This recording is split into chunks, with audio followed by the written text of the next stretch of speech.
მოგესალმებით, მე თათა ჩიპილაძე ვარ, ეს გადაცემა არც თაიმია. დღეს აბრეშუმის სახელმწიფო მუზეუმს ვესტუმრებით, რომელიც ჩვენ ქვეყნისთვის მნიშვნელოვან კულტურულ სივრცეს წარმოადგენს. სანამ თქვენ გადაწყვეტთ, რომ ესტუმროთ და თავად დაათვალიეროთ, მანამდე ვეცდებით თქვენს დაინტერესებას.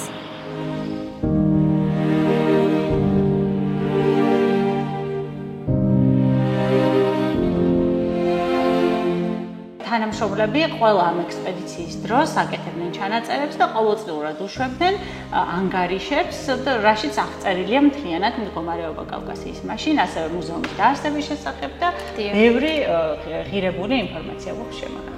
თავარი იდეა სადგურის იყო, რა თქმა უნდა, კვლევა მეაბრეშუმეობის, როგორც მეცნიერების ჩამოყალიბება. გარდა იმისა, რომ ჩვენ გვაქვს აბრეშუმის მუზეუმი, შეიძლება ითქვას, რომ მე-19 საუკუნის მუზეუმის გვაქვს, არის სრული ციკლი აბრეშუმის ჭიის ცხოვრების, რომელიც მნიშვნელოვანია, რომ კარგად შევისწავლოთ. ხო, ბიბლიოთეკის სივრცეში, რომელიც ძალიან საინტერესო და ავთენტურად არის შემორჩენილი შუალევის პერიოდიდან და არსების დღიდან.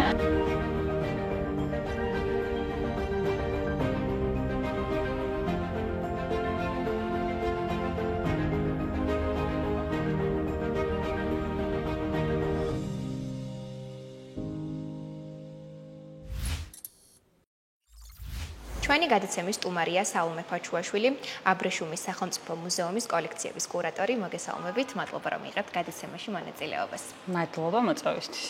ძალიან საინტერესოა, რასაც წარმოადგენს და რასაც ინახავს ეს მუზეუმი, თუმცა ასევე საინტერესოა, რომ ჩვენს მოყურებელს მოუყვეთ, როგორ იწყება ჩვენს ქვეყანაში აბრეშუმის კულტურა და აი ეს მთავარი დეტალები. კი, ნამდვილად ძალიან საინტერესო და მრავალსაუკუნოვანი ისტორია აქვს მეაბრეშუმეობას საქართველოში. არქეოლოგიური გათხრებით ჯერ კიდევ ძველი წელთაღრიცხვის მე-4 საუკუნიდან დასტურდება აბრეშუმის არსებობა საქართველოში, თუმცა წერილობითი წყაროები ახალი წელთაღრიცხვის მე-5 საუკუნიდან გვაქვს. კერძოდ ვახტანგ გორგასლის ცხოვრებაში არის მოხსენებული, ასევე შუშანიკის წამებაში გვაქვს ესეთი ფრაზა, რომ გადადო ჭიჭნაუხტის საქმე და დაიწყო ლოცვა, რაც ჭიჭნაუხტის ოლქართულად აბრეშუმს ნიშნავდა და როგორც ჩვენს უკვე მაშინ არსებობდა რაღაცა ფორმით აბრეშუმის წარმოება და შემდეგ უკვე საუკუნეების განმავლობაში ერთ-ერთი მთავარი დარგი იყო მეურნეობის საქართველოში. სხვადასხვა მოგზაური, რომელიც საქართველოში იმყოფებოდა, აღწერს ამის შესახებ, ასევე საქართველო იყო სხვადასხვა დროს დიდი აბრეშუმის გზის სხვადასხვა ტოტის, ასე ვთქვათ, ნაწილი და აქტიურად მიმდინარეობდა ვაჭრობა ევროპასთანაც და აზიასთანაც. უკვე მე-19 საუკუნეში მე-19 საუკუნის შუა პერიოდში მთელს ევროპაში და იქიდან უკვე შემდეგ საქართველოშიც გაჩნდა აბრეშუმის ჭიის დაავადება პებრინა, რომელმაც თითქმის მთლიანად განადგურა აბრეშუმის ჭიები და დიდი საფრთხე შეუქმნა მეაბრეშუმეობას და სწორედ ამ პრობლემიდან გამომდინარე გადაწყდა კავკასიის მეაბრეშუმეობის სადგურის დაარსება, რომლის ნაწილიც იყო ეს მუზეუმი და დღევანდელი მემკვიდრეები ვართ ინსტიტუციის. მოგეხსენებათ, ამ პერიოდში საქართველოს რუსეთის იმპერიის ნაწილი იყო და სწორედ საიმპერატორო ხელისუფლებამ გამოაგზავნა ნიკოლაი შავროვი, ეს იყო რუსი ბუნებისმეტყველი, რომელმაც ევროპაში იმოგზაურა და იქ მიღებული ცოდნით და გამოცდილებით შემდეგ უკვე ევროპის სხვადასხვა ქვეყანაში არსებობდა მსგავსი სადგურები და ასეთივე დაარსა თბილისში, სწორედ ეს ტერიტორია შეირჩა, სადაც მტკვარიც ახლოს იყო, ეს იყო მუშტაიდის ბაღი და დაახლოებით მთლიანი კომპლექსი, დაახლოებით 24 შენობა გაშენდა და ეს მუზეუმი, სადაც მდებარეობს, ეს შენობა იყო მთავარი ცენტრალური ნაგებობა და მუზეუმი და ბიბლიოთეკა იყო თავდაპირველადვე ჩადებული აი ამ სადგურში და მთავარი იდეა სადგურის იყო, რა თქმა უნდა, კვლევა მეაბრეშუმეობის, როგორც მეცნიერების ჩამოყალიბება და ასევე განათლების მიცემა მოსახლეობისთვის, რომ უფრო ხელი შეეწყოთ ამ დარგის განვითარებაში მთელს კავკასიაში, მთელი კავკასიის მასშტაბით.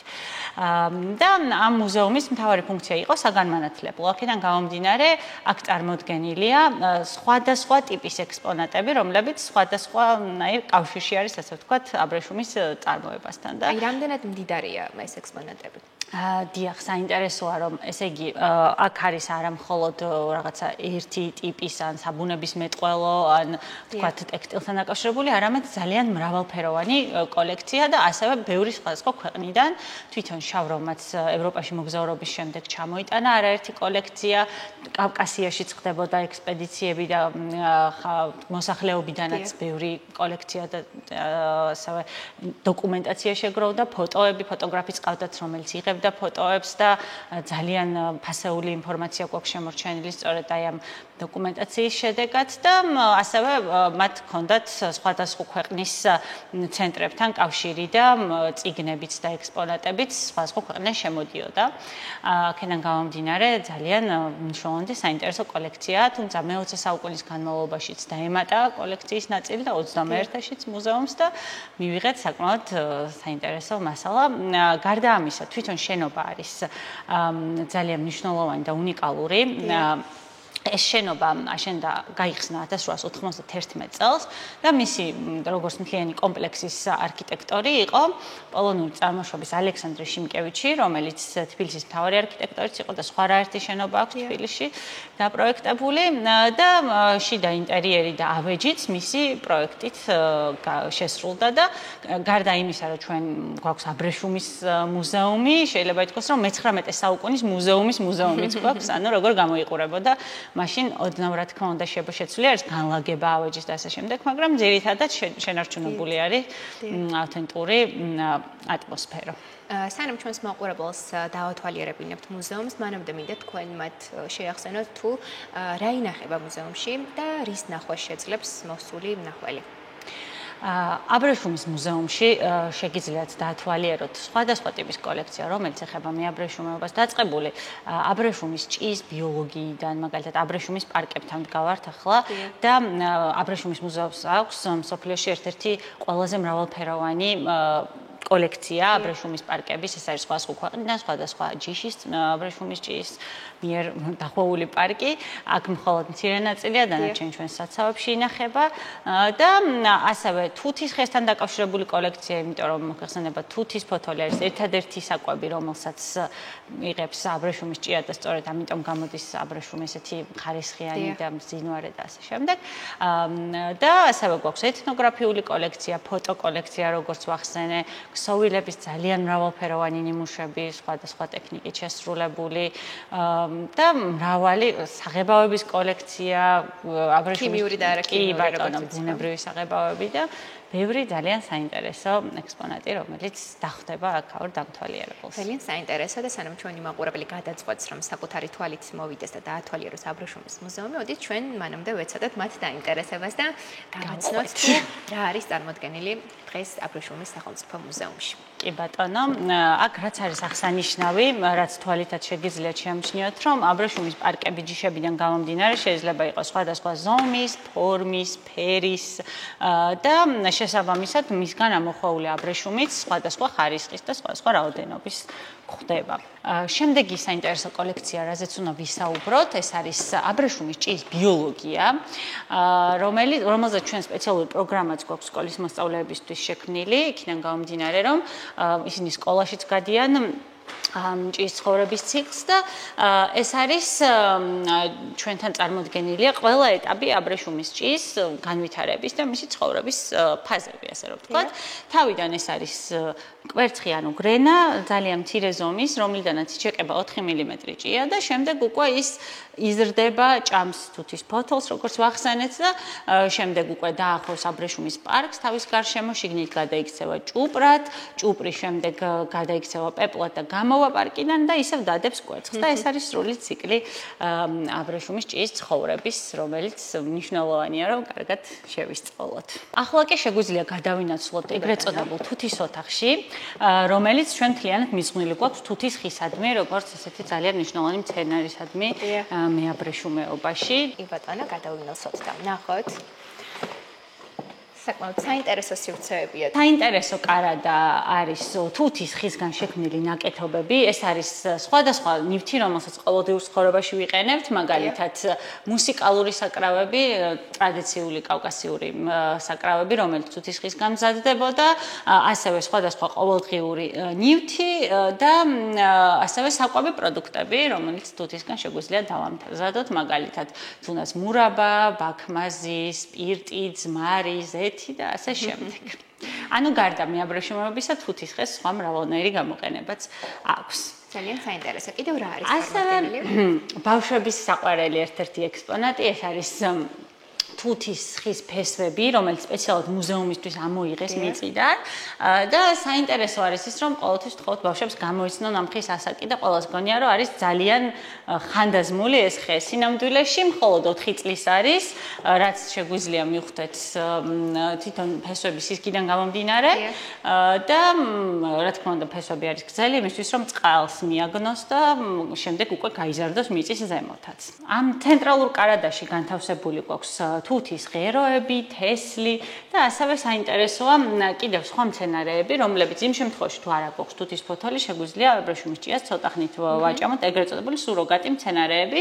მათ შორის არის ეგრეთ წოდებული მაკლურა, რომელიც ცოტა ტვინსაც მოგვაგონებს და ბავშვები ხშირად გვიკითხებენ ეს ტვინი რატო დას აქა და ესეც არის თუთის ნათესავი მცენარე, რომელიც შეგვიძლია გამოვიყენოთ როგორც აბრეშუმის ჭიის საკვები. ძალიან საინტერესო. ეგ როგორ უნდა გამოვყვებოთ ჭია, რომელიც გვინდა რომ გამოგვედგეს? რა თქმა უნდა და კარგი ხარისხის აბრეშუმი, რა თქმა უნდა, ამოახვიას კი ბატონო. ძალიან საინტერესოა. კიდევ რა არის წარმოდგენილი ამ სივრცეში და შემდეგ როგორც ვიცი ბიბლიოთეკაც ძალიან საინტერესოდ გამოიყურება. კი ბატონო. ეს არის თუთის ფოთლების ჰერბარიუმი და როგორც შეამჩნევდით, შეიძლება რომ სხვადასხვა ფორმა ჰქონდეს ამ თუთის ფოთოლს, რაც ზოგადად ხშირად არ ხდება ხოლმე, ერთ კონკრეტულ მცენარეს ერთი ფორმის ფოთოლი აქვს ხოლმე, მაგრამ თუთა შეიძლება ერთ ხეზეც კი რამდენიმე ფორმის ფოთოლი შევნიშნოთ და როცა ჭია იბადება, იჩეკება, როგორც ვიცი, ის არის ძალიან მცირე ზომის და ამიტომ ჭირდება დაჭრა ფოთოლს, რომ ადვილად შეჭამოს, ასე ვთქვათ და ეს დანადგარი სპეციალურად გამოიყენებოდა ამ თუთის ფოთლების დასაჭრელად. დავბრუნდეთ ისევ ცენტრალურ დარბაზში და ვნახოთ ტექსტილის კოლექცია. კი ბატონო, წავედით.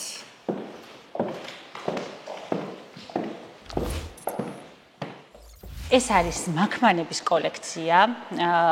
გერმანიიდან ჩამოიტანა შავროვმა მე-19 საუკუნეში. ეს არის აბრეშუმისგან შექმნილი მაქმანები მიუნხენიდან და ეს არის ერთ-ერთი პირველი მანუფაქტურული წარმოება, ანუ მანამდე ძირითადად უფრო ხელით ხდებოდა და თვითონ ეს ოჯახი, ვინც აწარმოებდა, ეს იყო როზა კლაუბერი, რომელიც ებრაელი იყო და მეორე მსოფლიო ომის შემდეგ გადავიდა ამერიკაში და მისი ოჯახი დღემდე აწარმოებს მაქმანებს, ჩვენ გვქონდა მათთან კომუნიკაცია და ახალი მაქმანებიც გამოგვიგზავნეს.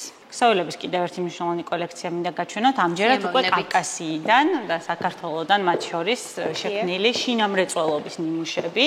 ეს უკვე, ასე ვთქვათ, ხალხური წარმოება არის და ეს არ არის ესეთი მაღალი ხარისხის აბრეშუმისგან შექმნილი, უფრო ნარჩენებისგან აკეთებდნენ, ასევე ურევდნენ შალს ან ბამბას, იქიდან გამომდინარე, რომ შედარებით ნაკლები ფასი ჰქონოდა და უფრო მეტად გამოიყენებოდა ყოველდღიურ ცხოვრებაში. ამ ტექნიკას ქვია ჯეჯიმი, ეს არის ფარდაგი, რომელიც გამოიყენებოდა როგორც ვთქვათ, ავეჯის გადასაფარებელი, ბალიშის პირები, ხურჯინებს აკეთებდნენ ამისგან და ზოგადად გამოირჩევა იმით, რომ ყველა ჯეჯიმი არის ზოლიანი და შემდეგ უკვე სხვადასხვა ტიპის ორნამენტს აკეთებდნენ და ღებავდნენ ბუნებრივი და ასევე ქიმიური საღებავებით, რომელიც ასევე ჩვენს კოლექციაში არის წარმოდგენილი. კი ბატონო, ძალიან საინტერესოა, ძალიან საინტერესოდ საუბრობთ ასევე თქვენს და ასევე ჯერ არ მივდივართ, იმიტომ რომ ბიბლიოთეკაც მინდა რა უცებად ნახო, როგორც უკვე ვთქვი, ეს აუცილებლად ოპერატორებს ვთხოვ, რომ გამოყვნენ, თქვენ კი გამოიძახით წინ. თოთ ბიბლიოთეკის სივრცეში, რომელიც ძალიან საინტერესო და ავთენტურად არის შემორჩენილი შავროვის პერიოდიდან და არსების დღიდან.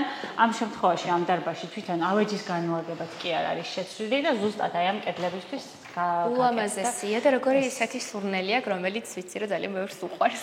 კი, ნამდვილად და როგორც ხედავთ, აქ წიგნები არის ძირითადად მე-19 საუკუნიდან ესეთი უძველესი გამოცემები გვაქვს, რომელიც არა მხოლოდ მეაბრეშუმეობას შეეხება, არამედ ზოგადად საბუნებისმეტყველო მეცნიერებებს, ასევე არის ენციკლოპედიები, ლექსიკონები და ძალიან ბევრი საინტერესო მასალა, რომელიც ძირითადად სამეცნიერო ხასიათის კვლევარებისთვის არის მნიშვნელოვანი და საჭირო და თანამედროვე წიგნებიც გვაქვს, დღესაც ვჩუქნიან დამთვალიერებლები და ასე შემდეგ, მაგრამ ძირითადად მაინც ეს არის მე-19 საუკუნის ლიტერატურა სხვადასხვა ენაზე, ევროპულ და აზიურ ენებზე. და ვინ არის ეს ადამიანი, ვინც მუზეუმს შემოუნახა ეს კოლექცია?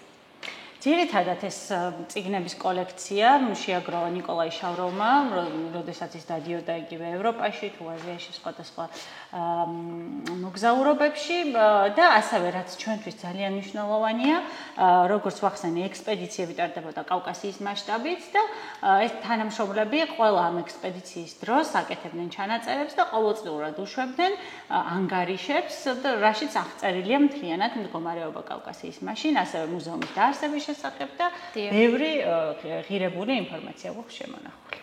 ძალიან საინტერესოა. ძალიან დიდი მადლობა, რომ იყავით გადაცემაში მონაწილეობას.